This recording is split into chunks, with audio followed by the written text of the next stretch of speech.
আমার নিবেদন কবিগুরু রবীন্দ্রনাথ ঠাকুরের লেখা লুকোচুরি।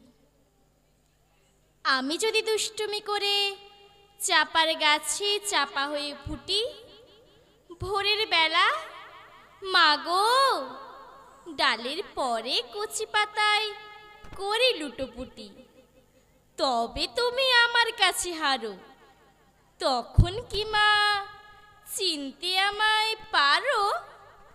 তুমি ডাকো খোকা কোথায় ওরে, আমি শুধু হাসি চুপটি করে। যখন তুমি থাকবে যে কাজ নিয়ে, সবই আমি দেখব নয়ন মেলে। শান্তি করে চাপার তোলা দিয়ে আসবে তুমি পিঠেতে চুল ফেলে।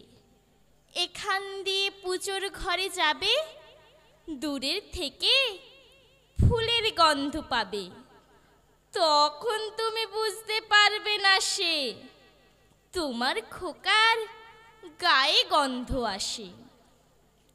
দুপুরবেলা মহাভারত হাতে বসবে তুমি সবার খাওয়া হলে, গাছের ছায়া ঘরের জানালাতে পড়বে এসে তোমার পিঠে কোলে।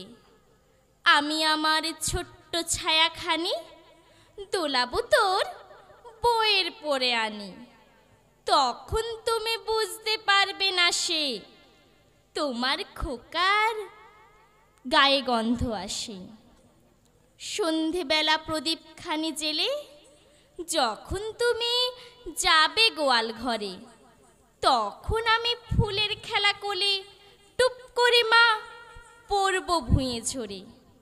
আবার আমি তোমার খোকা হব, গল্প বলো তোমায় গিয়ে কব, তুমি বলবে দুষ্টু ছিঁড়ি কথা, আমি বলবো না সে কথা। নমস্কার।